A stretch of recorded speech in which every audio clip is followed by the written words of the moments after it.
Salut à tous, c'est Chando, j'espère que vous allez bien et on se retrouve aujourd'hui pour une nouvelle vidéo. Aujourd'hui, je vais vous raconter l'histoire de Luc, un jeune Français qui vit en Australie. Et vous allez voir dans cette histoire qu'on est à l'abri de nulle part, encore moins chez soi, et qu'il est très important de toujours fermer sa porte à clé. Mais avant de vous en dire plus sur cette histoire, générique.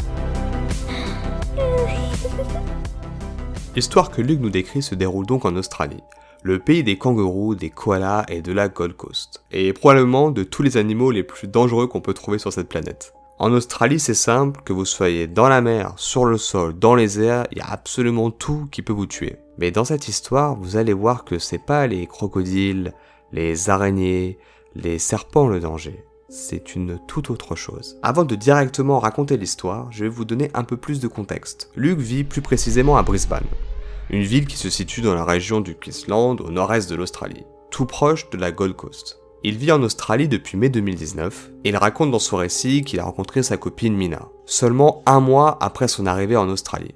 Oui, on peut dire qu'il perd pas de temps quoi. Il rencontre plus précisément Mina dans une ferme de fraises, là où tous les deux travaillent. Faut savoir qu'il est très courant, quand on est backpacker ou quand on est juste étranger en Australie, de faire ce genre de travail. En général, les étrangers en Australie font surtout du fruit picking, c'est-à-dire qu'ils vont juste aller dans des fermes en Australie et cueillir des fruits. Ou alors, ils peuvent tout simplement faire du woofing, c'est-à-dire se rendre chez l'habitant.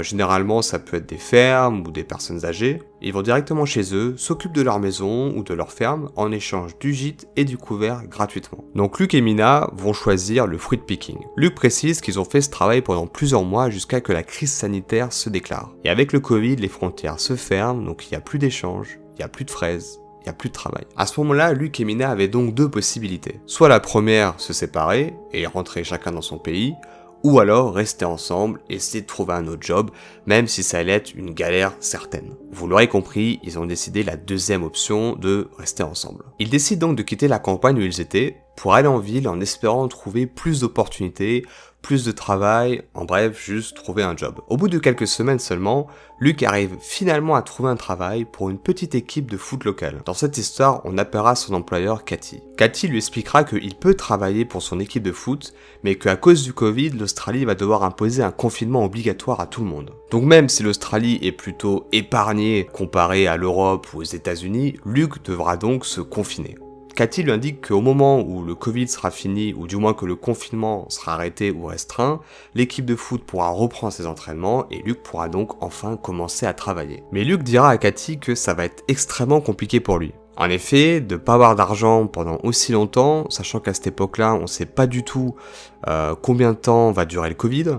Il faut qu'il paye sa nourriture, son loyer, donc il fait vraiment comprendre à Cathy que lui, ça va être très compliqué pour s'en sortir. Mais vu que Cathy, elle a un cœur aussi gros que l'Australie, elle leur propose une solution. Elle leur indique qu'elle a une maison de vacances à plusieurs kilomètres de Brisbane, qui appartenait à son père autrefois, mais vu que maintenant son père est en maison de retraite, cette maison est disponible. Elle leur précise bien que c'est pas du tout une maison de luxe, elle est même extrêmement rustique, elle est perdue dans le bush australien, donc il n'y a pas beaucoup de villages à côté, il n'y a pas beaucoup de maisons à côté, mais au moins ils pourront y habiter pendant le temps du confinement, gratuitement. À ce moment-là, Luc, il est un peu dubitatif, c'est un peu trop beau pour être vrai pour lui, il y a forcément une douille quelque part, il y a forcément un traquenard quelque part. Mais devant la situation quasi désespérée, c'est soit il accepte, soit il rentre en France sans Mina, il n'a pas d'autre choix et il accepte donc la proposition de Cathy. Donc Luc et Mina, après avoir accepté, décident enfin d'emménager dans la semaine qui suit.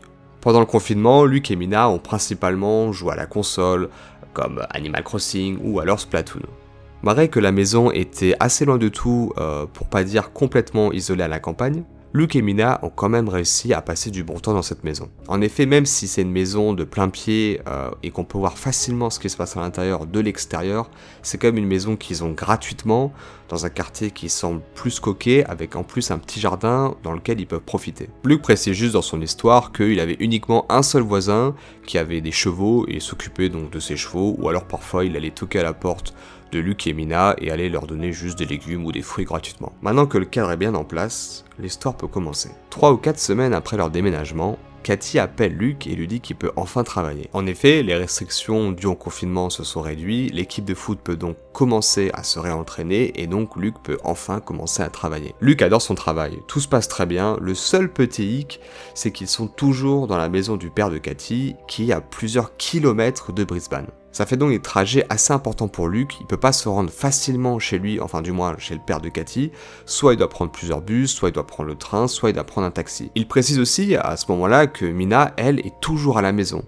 Elle a toujours pas trouvé de travail, elle cherche tous les jours, mais elle a eu beaucoup moins de chance que Luc. En plus de ça, en pleine période du Covid, c'est comme en France, il y a moins d'offres, il y a moins de commerce, il y a moins de business, donc si un Australien a un boulot, il va préférer peut-être le confier, je sais pas, à un autre Australien plutôt qu'à une Japonaise ou à un Français. Mina passe donc l'intégralité de ses journées à la maison à checker les annonces ou alors à jouer à la console ou juste chiller ou se reposer, que sais-je. Donc tout se passait très bien pour Luc et Mina jusqu'à ce fameux jour. Il est 17h et Luc reçoit un appel de Mina. Dès les premières secondes, il sent que quelque chose ne va pas. Mina lui raconte qu'elle était tranquillement en train de jouer sur le canapé quand soudain, elle a vu une silhouette floue passer à travers la grande porte principale.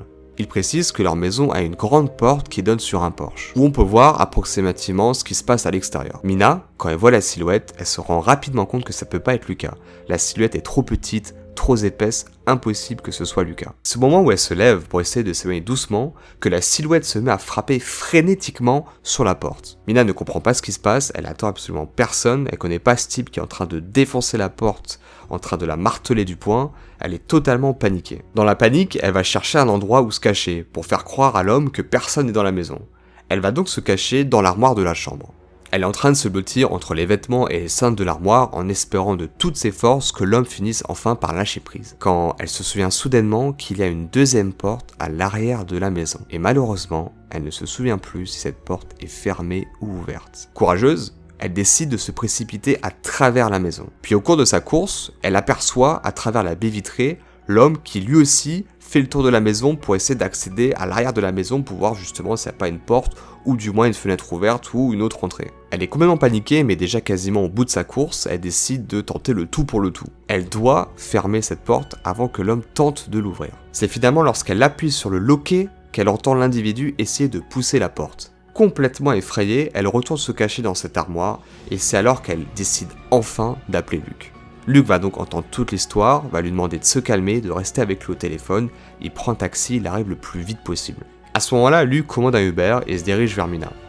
Il écrit dans son histoire qu'il demandera au chauffeur d'être le plus rapide possible, quitte à payer plus cher la course. Pendant qu'il prend le taxi, Luc est toujours au téléphone avec Mina. Et au bout d'un moment, Mina lui dira qu'elle n'entend plus rien, plus un bruit. En effet, plus personne ne frappe à la porte, plus personne devant la maison, plus aucune ombre, plus rien. Elle se dit finalement plus de peur que de mal. Pendant le trajet, Luc essaie de rassurer Mina. Il lui dit qu'au final, c'est peut-être plus de peur que de mal. Au final, c'était peut-être juste le père de Cathy qui était pas au courant que Cathy avait loué gratuitement sa maison. Ou alors, ça peut tout simplement être un ami de la famille, ou alors un ami du père de Cathy, ou quelqu'un qui n'est pas au courant que la maison était louée, qui voit la maison fermée, qui se demande juste qu'est-ce qui se passe. Luc arrive finalement sur place, rentre dans la maison et prend Mina dans ses bras pour la rassurer. Ils vont donc discuter tous les deux de la situation, se calmer mutuellement et se dire qu'au final, c'était plus de peur que de mal, ça devait sûrement être un ami de la famille ou un ami du père et qu'ils ont juste flippé pour rien, qu'ils regardent beaucoup trop de films ou de séries télé. Luc et Mina vont donc plus tard dans la journée tout simplement se coucher, sans forcément appeler Cathy pour lui demander si c'était elle, si c'était son père, si c'était un ami de son père qui était venu, sans pour autant vérifier les alentours de la maison, au cas où il y aurait encore quelqu'un dans le jardin. Oui, grosse erreur. À 3h du matin, il se faut réveiller par d'énormes... Quelqu'un frappe encore à la porte, comme un dingue, à mi-chemin de la défoncer. Mina hurle, Luc commence totalement à paniquer devant la situation, il est totalement paralysé. Et à ce moment-là, Luc se rend compte de son erreur. En effet, il a appelé personne, ni Cathy, ni son père, ni un ami de son père, il sait absolument pas qui était cette personne, il n'a pas vérifié les alentours, il n'a pas vérifié si la porte arrière était fermée oui ou non, il ne sait rien. Luc va alors être complètement paniqué. Qu'est-ce que je peux faire ? Qu'est-ce que je dois faire ? Il va rentrer, vais-je mourir ? Ça y est, c'est la fin. À ce moment-là, Luc entend une petite porte s'ouvrir. Il avait oublié de fermer une des portes arrière de la maison. En effet, à l'arrière de la maison, il y a un autre porche qui est accessible par 2 portes. La première porte qui est près du jardin est une porte en métal, qui donne ensuite sur une porte en bois, qui donne accès à la maison. L'homme, ou l'individu, ou l'étranger, a donc franchi la première porte en métal que Luc avait oublié de fermer. Il se trouve donc dans le porche, et plus qu'à une seule porte de Luc et Mina. Devant la situation désespérée, Luc se ressaisit, attrape son téléphone et se dirige vers la porte en bois. De là, il va essayer de barricader la porte avec tout ce qu'il peut trouver. Des chaises ou des meubles, peu importe, tout est bon. Et au même moment, il va se saisir de son téléphone portable pour appeler la police. La police va tout de suite comprendre que quelque chose ne va pas. Luc va leur expliquer la situation tant bien qu'il peut, mais dans son malheur, Luc va avoir de la chance. Malgré qu'il soit loin dans la campagne australienne, dans le bush australien, il y a une patrouille qui va être assez proche de là où il se trouve. Les policiers demandent donc à Luc de rester impérativement avec eux au téléphone et de surtout pas ouvrir la porte, de faire le maximum pour bloquer l'individu. Il faut surtout pas que l'homme rentre dans la maison. Tu parles d'un conseil, je le vois pas sortir dehors et taper un check avec le gadjo, lui offrir un thé et lui demander comment va sa grand-mère, quoi. Luc dira que ça sera probablement les 10 minutes les plus longues de sa vie. Et Luc, au moment où il écrit son récit, il précise qu'au moment où il barricadait la porte, il pouvait entendre l'individu parler à travers la porte. En effet, vu que la porte elle est en bois, c'est très facile d'entendre à travers ce qui se passe ou ce qui se dit. Le problème, c'est que malgré qu'il essaie d'entendre ce que dit l'individu, il comprenait absolument rien. C'était incompréhensible. Tellement incompréhensible qu'on s'était à se demander est-ce que le mec est juste pas complètement drogué, ou complètement défoncé, ou complètement alcoolisé, ou juste totalement fou. Au bout de 10 minutes, la police arrive enfin. 4 policiers et un chien. Au moment où on entend enfin la police, Luc entend l'homme quitter la porte pour commencer à fuir.